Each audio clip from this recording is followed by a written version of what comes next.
Cek. Assalamualaikum warahmatullahi wabarakatuh.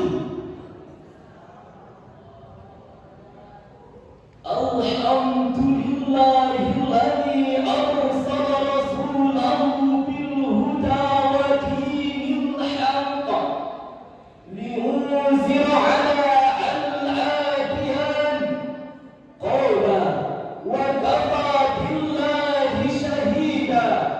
أشهد أن لا إله إلا الله وحده لا شريك له وأشهد أن محمدا عبده ورسوله اللهم صل وسلم وبارك عليه سيدنا محمد أما بعد.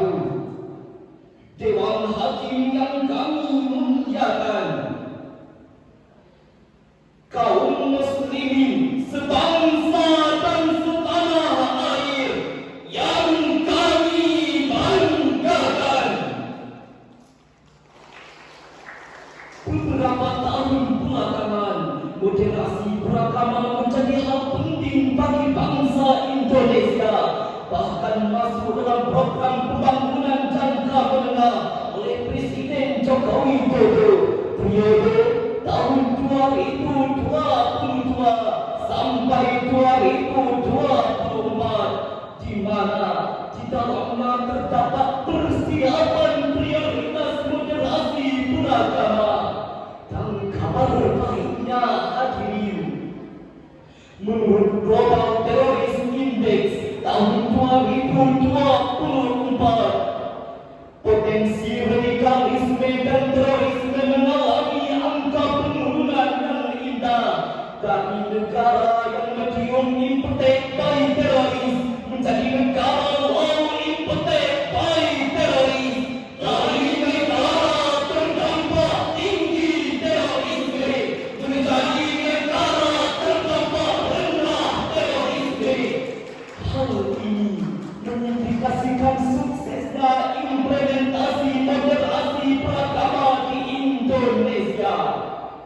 Namun hadirin, pada kenyataannya fakta lain menyebutkan meski aksi terorisme menurun, namun menurut BNPB Badan Nasional Penanggulangan Terorisme, tahan radikal yang menarget perempuan, anak, remaja akan meningkat pada tahun 2023.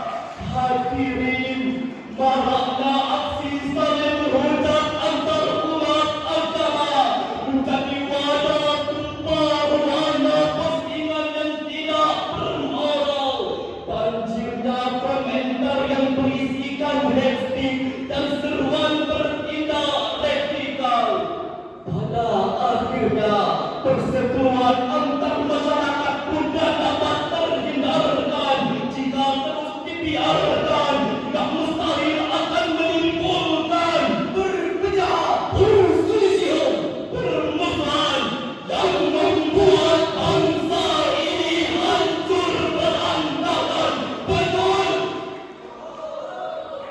Hadirin, era teknologi digital saat ini yang harusnya sebagai tempat mendekatkan silaturahmi malah menjadi media mencaci maki, dan harusnya sebaik-baik tempat untuk menyatukan persaudaraan malah menjadi tempat ujaran kebencian.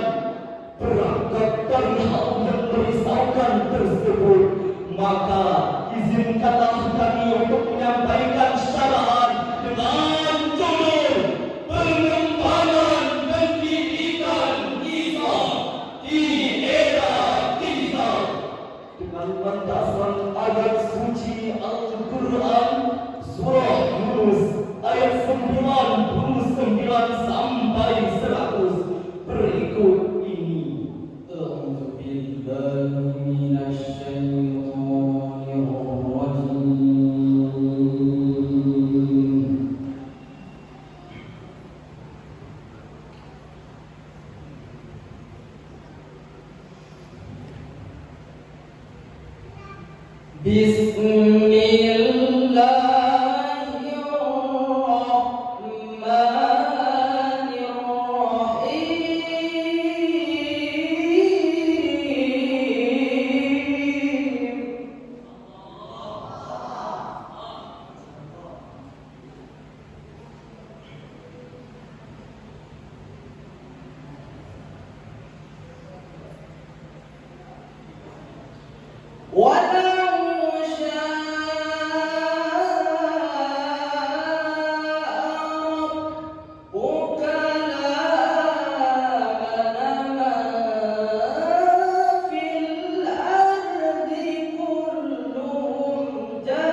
yang ditegaskan dalam Al-Quran.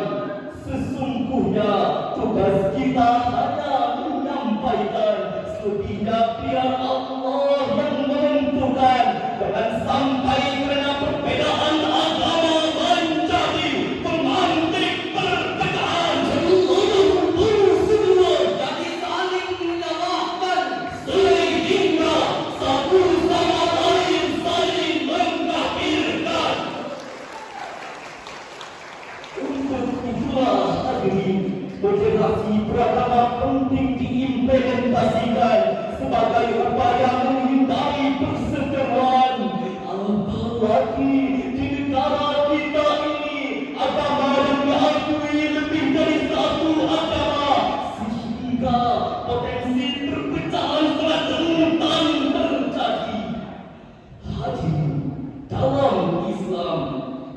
moderasi beragama memiliki padanan dengan makna wasatiyah yang awalnya dipopulerkan oleh Syekh Yusuf Al-Qaradawi. Menurut pandangan beliau, wasatiyah adalah berolah fikir yang adil dan berimbang, baik yang berhubungan dengan ibadah maupun muamalah.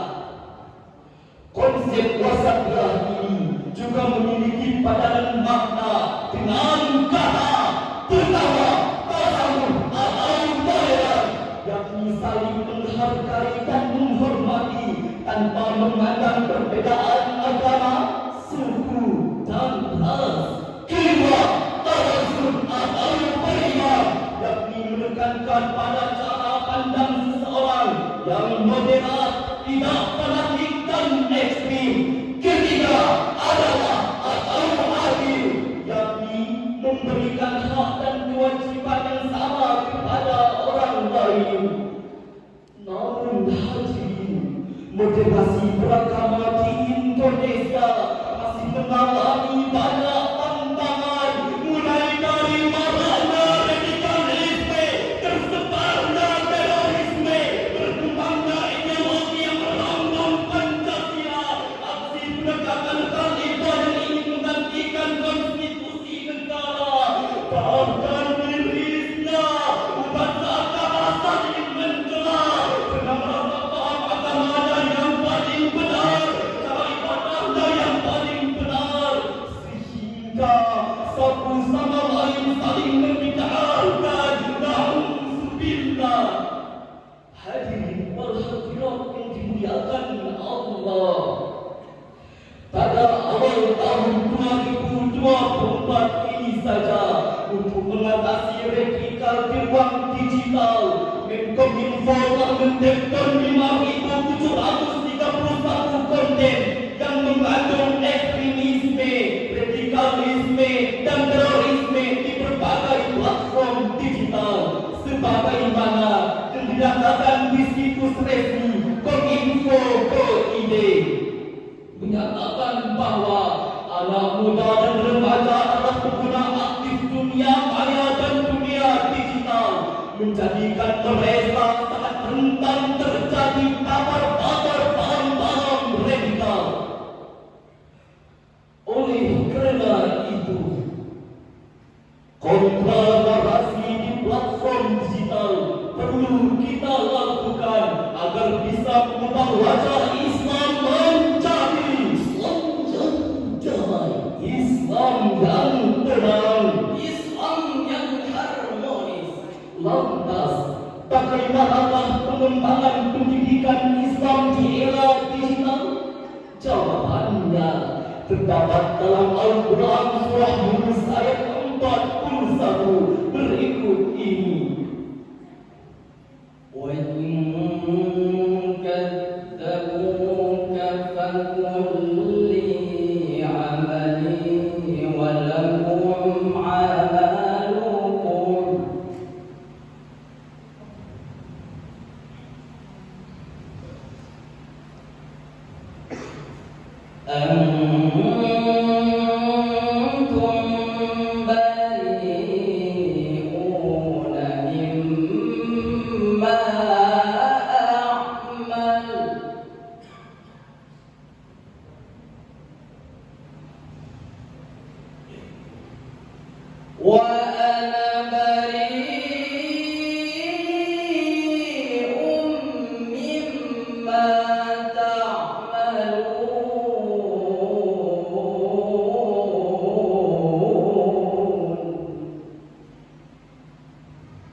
sebangsa dan setanah air yang dirahmati oleh Allah. Imam Al-Baidawi dalam tafsir Anwar Tanzil wa Asrarul Ta'wil jilid 2 halaman 102 menjelaskan, jika mereka bersikeras menyangkalmu setelah diperlukan bukti, maka ucapkanlah kepada mereka, untukku amalku, untuk kalian amal kalian. Maksudnya setiap perbuatan mencari tanggung jawab masing-masing. Sedangkan Abu Ja'far At-Tabari dalam tafsir At-Tabari juz 15 halaman 94 menjelaskan, Allah Subhanahu wa taala berfirman kepada Nabi Muhammad sallallahu alaihi wasallam, jika orang-orang musyrik mendustakanmu, hai Muhammad, dan dengan isyarat yang engkau berikan kepada mereka, maka katakanlah kepada mereka, amalku dan agamaku adalah untukku, amal dan agamaku yang adalah untuk kalian. Amal kalian tidak akan memberi mudarat kepadaku, amalku pun tidak akan memberi mudarat kepada kalian. Hadirin perhatian yang dimuliakan Allah, penjelasan di atas menunjukkan bahwa Islam tidak memaksakan nilai-nilainya kepada siapapun, akan tetapi memberi kebebasan Islam kepada setiap orang untuk memilih agama dan keyakinan yang berkenan di hatinya, sebagaimana Nabi Muhammad sallallahu alaihi wasallam bersabda dalam sebuah hadis riwayat yang terdapat di Musnad Ahmad nomor 203, ayyul adiyani ahabbu dini ilallah, qala al-Hanafiyah as-Samha. Kata al-Hanafiyah as-Samha mengandung makna perbuatan yang jauh dari kebatilan, tidak memberatkan dan tidak pula menyempitkan, akan tetapi tidak sembarangan. Oleh karena itu, pengembangan pendidikan Islam di era Jinau harus dikeluarkan dengan unsur konten